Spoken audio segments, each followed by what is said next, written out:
Welcome to EdLeader with your host, Dr. Rob Jackson.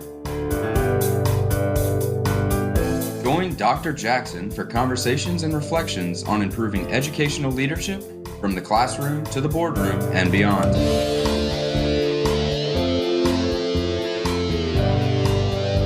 Educational leadership is an ever-evolving opportunity to make a real and lasting difference in the lives of students, parents, and the community.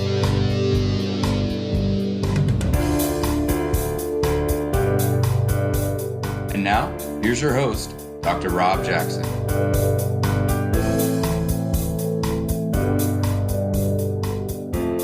Hi friends, welcome to the 2023-2024 school year and to the EdLeader podcast. It's hard for me to believe that this school year marks the EdLeader podcast's 5th school year seeking to add value to your work and to your professional and personal life. I'm your host, Rob Jackson, and I want to thank you for spending time with me today. Recently, I was humbled when the North Carolina Department of Public Instruction selected the EdLeader podcast as a promising practice in the state and added it to their collection on the Promising Practices webpage on their website. The EdLeader podcast community continues to grow worldwide because of your kind words and positive ratings. If you have not, please take a moment to rate and review the podcast on your favorite podcast player and share it with your network of colleagues and friends. Remember, you can find show notes, links to references that are cited during each episode, and find each of the previous regular season episodes and the 3 special series at drrobjackson.com. Let's get to it. There is no question that our ability to successfully help students achieve their potential depends in large part on our ability to recognize and meet the social, emotional, and mental health needs of our students and staff. Equipping ourselves and equipping our teammates for this work is crucial as we prepare for a new school year, a year I do believe will be our finest ever. To launch this school year on EdLeader, I thought it would be appropriate to spend time with an equipper of educators and students. Today's guest brings a unique background and rich tapestry of experience to this work. With over 20 years of education and mental health leadership experience, she has the unique lens of both a certified teacher and a licensed clinical therapist specializing in trauma.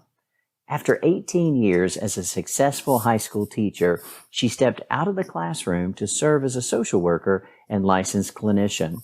Her classroom experience, coupled with her clinical work with children and families in crisis, gives her incredible insight into solving youth mental health problems present in our schools. She has earned both a master's degree in education and a master's degree in social work. She's also the co-author of the book, Improving School Mental Health, the Thriving School Community Solution. She's a global keynote speaker delivering powerful messages of hope to educators, and she's the host of the Thriving School Community podcast. Please help me welcome today's special guest, Miss Charle Peck. I am beyond excited to have a conversation that has been long anticipated and well overdue. Charle Peck, welcome to the EdLeader podcast. I'm so delighted you're here. Hi, thank you so much, Dr. Jackson. I am so excited to be here, truly, to have this conversation with you. Finally. It's been too long coming, but with that expectation, I just know it's going to be absolutely incredible. And one of the things, first of all, I just want to reflect to you is how much I appreciate what you share with the world and how uplifting you are and how much that means to me and I know to many people in terms of just being a bright light and uplifting the work and amplifying the work. And so thank you for making a difference through all the work you're doing now. I truly appreciate you. Thank you. And it's really the energy I get from the educators I work with and the leaders who are just trying so hard to make a great space and environment for kids to learn in. So that's what invigorates me, truly. Well, and I guess it's really kind of this feedback loop, right? You receive from the educators, they receive from you, and you're giving back and forth. And that's one of the beauties of the profession that we have, that we wind up really being able to work with just incredible people who want to make a difference, who are trying their best. And that just I don't know, resonates in our souls and just keeps this just real positive energy in the midst of a whole lot of negativity that we have to work in. And so I just really appreciate that.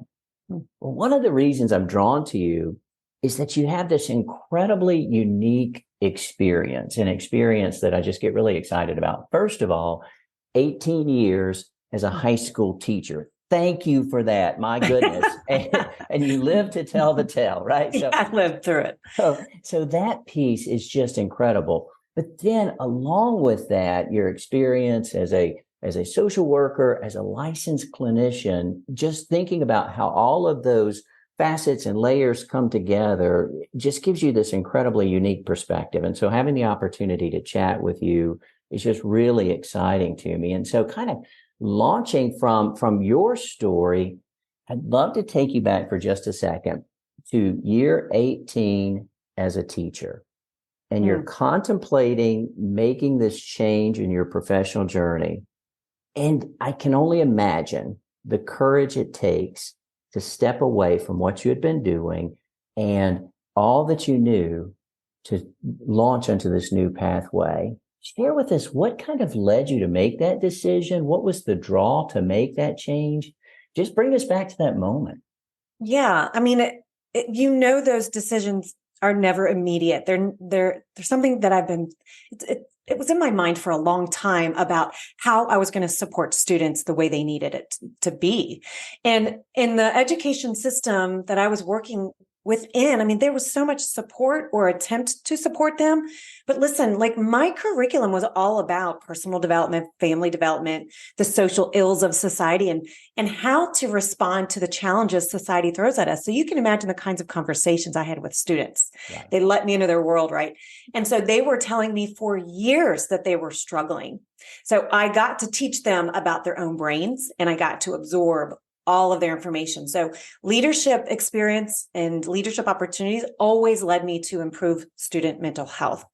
And so I've been speaking for a long time, but when I was going on the path of like the principal route, I actually withdrew and knew in that moment that I had to become a social worker and a clinician so that I could understand the structural issues that were contributing to our students' problems. And so that was before COVID. I mean, seriously, all of these problems were there before COVID. And so when I was there through COVID and I was the one, I was there, I was with you all through that whole transition, trying to teach from home with my 3 kids and all of that chaos that came with it. Part of me felt only a little grateful that COVID was there in our face because it made us unsettle the problems. It made us bring them to the surface and say, pay attention. Ooh, it's time. So that led me to, I had already started that path, but that at that time it was my calling to step out of the classroom and share these experiences in the service on a larger scale. And that's why I travel throughout the country doing this with school districts all over, because we just have so much work to do. There's no question. There is so much work to do. And I want to get into the work that you're doing, but you said something that I want to kind of lean into for just a second. So you talked about considering and beginning the pathway towards school administration, educational leadership, and ultimately making the decision that was clearly right for you. I spend a lot of time working with teacher leaders and administrators and district leaders, and there's multiple pathways, but sometimes we don't always see the multiple pathways. We think for a teacher, if we're not going to stay in the classroom for 30 years, or whatever our full career will be, that we must go into administration. And so as you were kind of on the cusp of making this decision of, do I want to be a school-based administrator or do I want to do this other work? What were you thinking through in making that decision and balancing that out? Because I think there's a lot of teachers and school educators who come to that moment where they feel like it's time to do something else, but they're not quite sure. So as you were thinking through this decision, what were you kind of thinking about?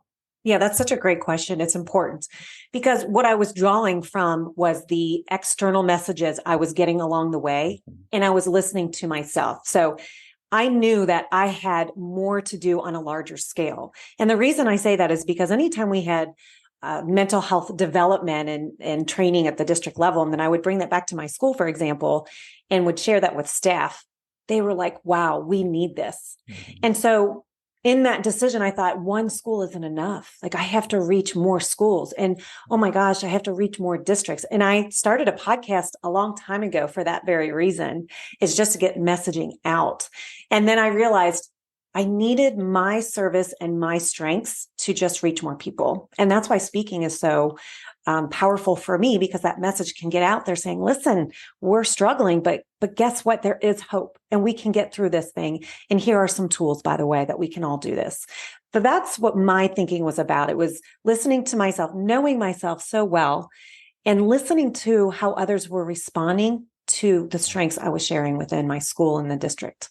That piece to listening to ourselves and really being incredibly reflective is so very important. It seems like whether we're making a decision, a hiring decision, or a decision working with a student, so often if we just lean into ourselves and follow our gut instinct, it usually is leading us the right direction, particularly if we've spent a lot of time really trying to immerse ourselves in the work and understand what truly is best, and then listening to ourselves. So just brilliant. Well, now speaking of this work, let's get into that. So a couple of times you've written and kind of talked about, and I love this because you really kind of capture our world as it is. Teachers are burned out, students are stressed out, parents are checked out, and leaders are overextended. Listen, Charlie, we're about to start a new school year. I'm looking for hope and inspiration and love and power and joy, and that's not it. So, as we think about teachers being burned out and students stressed out and parents checked out and leaders overextended, and yet I see you smiling and just promoting positivity. Tell us where that comes from and help us seize the hope that you were referring to. Yeah, I know we can make change. I've seen it. I've experienced it. Listen, I've been actually doing this for all of those 18 years. I mean, when I started teaching those kids about how their own brain worked, I saw the transformation there. And so my thinking was always like, listen, if I can see these kids, these teenagers who people don't typically believe in or understand, they are just sorely misunderstood. There is power in that. And by the way, when we all are educated in how not only the teen brain works, but how kids' brains work, all that we're doing on the elementary level, pre-K, all of it matters. All of it matters. And so my thinking is, listen, there is hope. Every single person in the education system, and by the way, parents and caregivers aren't getting out of this either. Everything they're doing in their environment, it all matters. We all have a role to play. And you and I were talking before we recorded, Rob, and we talked about like what we need to do in our role. I felt such a tremendous responsibility as a seasoned educator to change the future and give our kids hope because they needed it. And guess where that starts? It starts with us. It starts with us. So yeah, the pain points are there. We're overextended, we're overwhelmed, but guess what? There is hope because there are tools that we can just integrate them into our everyday practice because we have rock star people already in place. We have people positioned in our buildings already, and they just need to be equipped. Absolutely. I love the thought of educators as purveyors of hope, right? As being those who carry the bucket for hope to say, there is opportunity, there is possibility, you can make it. And sometimes we have to do as much messaging about you can make it with our colleagues as we do with our students because of all of the messaging we hear externally from our schools and from others. Well, in equipping others, you've written this incredible book, Improving School Mental Health, the Thriving School Community Solution. Thriving school. I love this thought of, beyond striving, we are thriving and will be thriving. So share with us, what is a thriving school? When you walk into a school, what are you seeing, feeling, hearing if it truly is a thriving school? I love that you asked that. That is so important. It is creating a safe space for kids to learn in, and kids want to show up and they're energized and the teachers are energized. And there's an exchange of information that feels like we're not judging each other. We're not putting each other down. So you're hearing words that matter. You're hearing words of, take that risk, but it's okay to take that risk, leaning into failure because it's a learning experience. Some of those things that we already know, Rob, we need permission to do, or we need to remind each other to continue doing. We all kind of know that, right? I mean, you understand language is so very powerful, but sometimes it's a shift in language. Like one of the things we teach is change the word should to could. Could is so powerful. Could gives us choice, and should feel so demeaning sometimes. And if we don't realize that we can just change something so simple, I mean, then that's when we feel stuck. So we need to move out of feeling stuck in that guilt, shame, and pain. And we need to stop doing that to each other. So a thriving school community is learning how to do that and setting that up for each other in an immersive cultural experience. You just said that. So should being replaced by could. As you were saying that, I was thinking, the word should almost sounds judgmental, right? Like if I tell you, you Yes. should do something, I'm in some way implying you're not doing something you should have already been doing, right? So I had never really thought about that. That's why I was so looking forward to this conversation, because I knew you were going to push me in my thinking and just thinking about that should piece. So I want to ask you a question that I might have asked as should, and now I'm going to ask as could, because clearly that's brilliant. So principals across the country, probably around the world, are preparing for a new school year. In our school district, in Western North Carolina, our principals are coming together in the next week, and then we'll welcome back our teachers a couple of weeks after that, and then our students a couple of weeks after that. What should, see, I almost fell that trap myself. All right. What could our principals be doing now to prepare for teachers coming back? And whether you pull on your lens of 18-year teacher or clinician or all the work you do with districts, what are the things that principals could be doing to create the setting, the feeling where teachers walk in, they feel like they're empowered to speak up and their voice is going to be heard and all the things? What could our principals be doing to prepare for the arrival of teachers? The one thing I always suggest is ask teachers what they need to do their job better and try to get that for them, because teachers want to do well and they want to be energized. But boy, the best way you can squash their spirit is to ask them and then not help support them. And by the way, I understand there's budget issues. I understand you can't always get that. But if they know that you're trying to help them out, or if there's alternative ways you can help support them, I'm telling you, often it's as simple as get me a whole box of pencils so I don't have to pay for it. Right. I mean, and sometimes we also think that we know what they need and we're going to give them a blanket resolution throughout the whole staff. And that's not great either. So if you truly want to make a difference, ask each teacher what they need and then try to help them get it. You shared a story and it really kind of hit me and just made me feel terrible inside when you shared this story that as a teacher, you would have an idea. I think that one of the ideas that you were sharing in the story was to create a form. And as a teacher, you weren't listened to. But later, maybe years later, a social worker said we should create a form, and suddenly within a week, there's a form, right? And so as I'm hearing this story from you, I'm just like, because we're just completely missing the boat when we don't have authentic conversations with teachers, the ones who are clearly doing the work with our students directly, and not inviting them to share what they think and then doing something about it, right? That listening piece. Tell me about that in terms of your recommendation to principals based on your own experience for helping someone feel heard and listened and valued in the schoolhouse.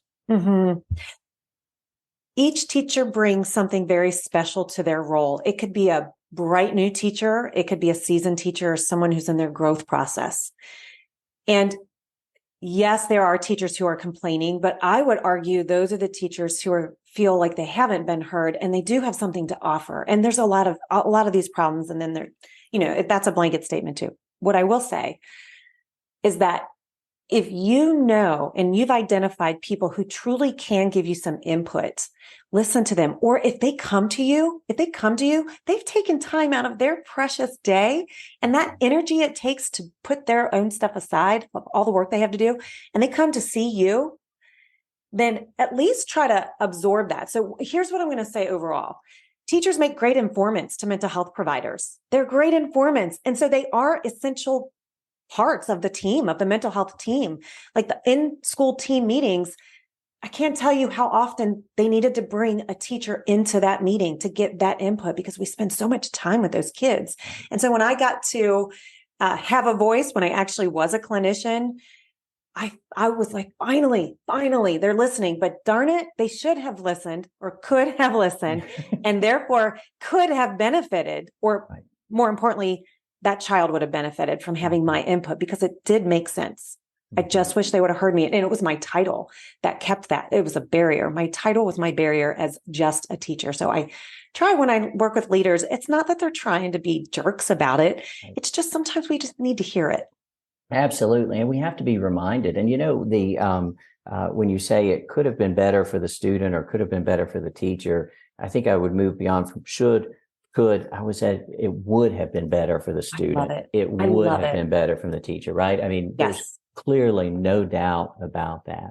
Yes. So our principals have really worked hard to create welcoming environments, and they've set themselves up to listen to teachers and seek their feedback and make sure they're heard and they're a part of the decision making in the schoolhouse.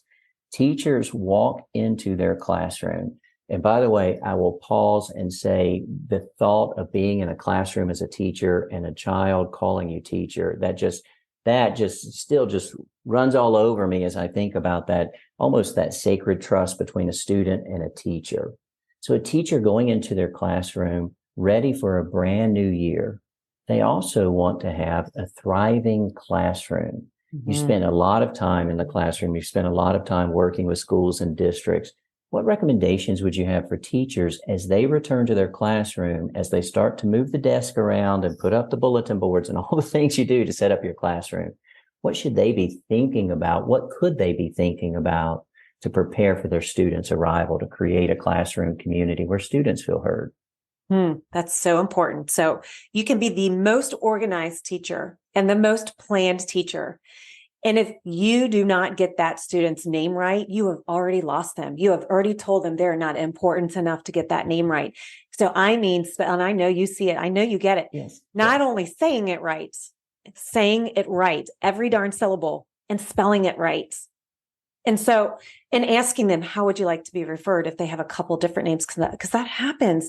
I mean, our name is our most important piece of identity at the very beginning. So spend time doing that. So you can plan all your lessons all you want, but unless you can capture that, that's important. The other thing I would say is make sure you're in check with yourself. So there are lots of ways you can sneak mental health into everyday practice. We do something called rapid resets. When you notice the energy of your classroom, notice your energy coming in, and you're human. So you're gonna feel a little down or low, or maybe up here sometimes, and need to bring that down. Or your kids are a lot of movement, and you, for your own sanity, need to bring it down. So have some tools that are really easy to do, simple to implement, so you'll remember to do them, and just equip yourself so that you can handle yourself, so that you can show up best for your kids. Absolutely. And that just knowing students' names is so important to teachers, but it's also important to school administrators. When a child hears a principal or an assistant principal call them by their name, you just see the child's face light up. I've been authenticated. You know me, at least just to know my name, right? That's such a easy step in some ways, but such an important step, and one that tends to be overlooked as we almost just allow ourselves to cheat our way through having a lot of buddies and sweeties and sweethearts and friend and, all the things we use for children when we don't know their name. So I love that tip, and it's so important and so easy to forget it as well. Mm-hmm. So one of the things that you and your co-author did that I just love is that in writing this book, knowing educators, that we're going to take a great book, we're going to turn it into a book study, and we're going to set up a series of meetings. You knew that. And you said, what we could do? We could put together a book study guide, and then we'll just give it to everybody. We'll just have it on our website right there. And so first of all, kudos for that, because educational budgets are minimal. But so I love that just as a way of approaching the world. So thank you for doing that. As I was spending some time in the book study guide, one of the first things you did in the initial set of objectives is that you gave this bullet point: manage your mental health through stress. And so I just want to ask, kind of in a general way, as we think about this new school year, as we think about all the things that impact us from so many places as educators, what ideas and tips and thoughts do you have for our educators, our educational leaders around just managing themselves through the stress that comes? Well, first of all, so many programs are complex and big and have all of these laundry lists of things to do in order to do that.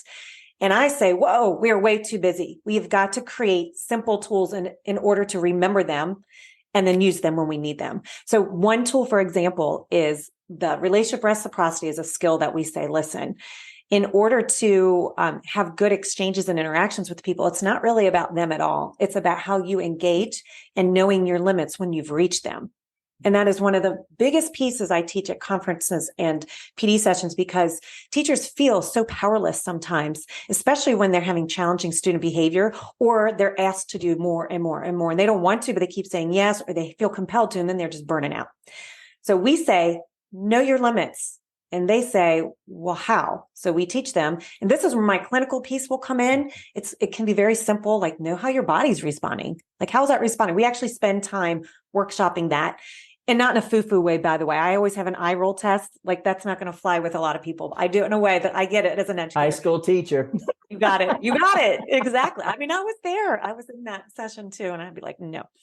So yeah. So knowing your limits, knowing in those moments, any patterns that are showing up, and then giving them a simple tool. One simple tool that we could use is knowing how much I'm giving to somebody. And if that's too much, and then if I'm reaching my limit there, I need to respect my own limit. And don't expect somebody else to, because they won't.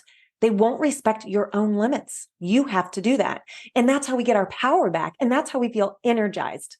And so a lot of us feel powerless in education. But if we can have these tools to bring it back to us saying, I've reached my limit and this is what I'm going to do about it. And that's going to be okay for now. And maybe tomorrow will be different. Right. So there's lots we can do. That's one. The other one is visualize yourself climbing a ladder of conflict.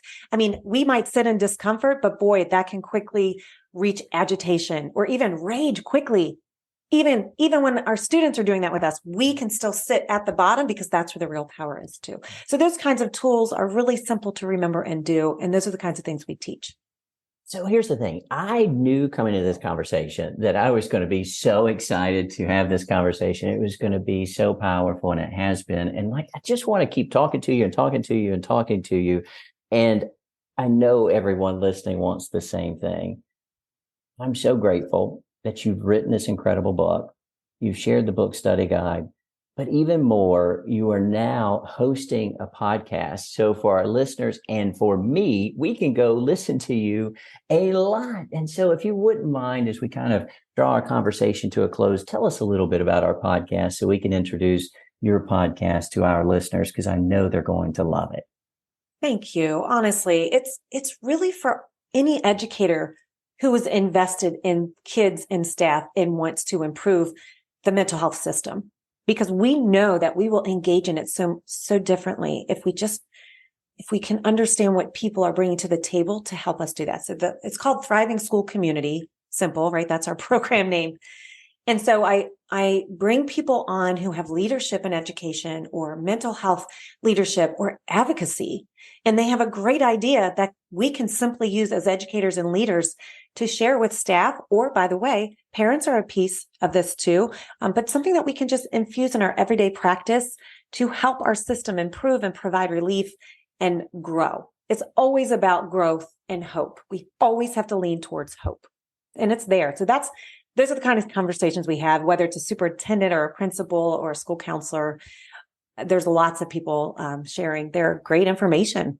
I love that. It's always about hope, and it truly is. And you inspire hope. Charle Peck, you're the best. Thank you for spending time with me today. Thank you for sharing, and thank you for the work, not only that you've done for a really long time, but the work you continue to do as you equip us all to continue to be those purveyors of hope. Thank you. Thank you truly for having me. I appreciate it so much.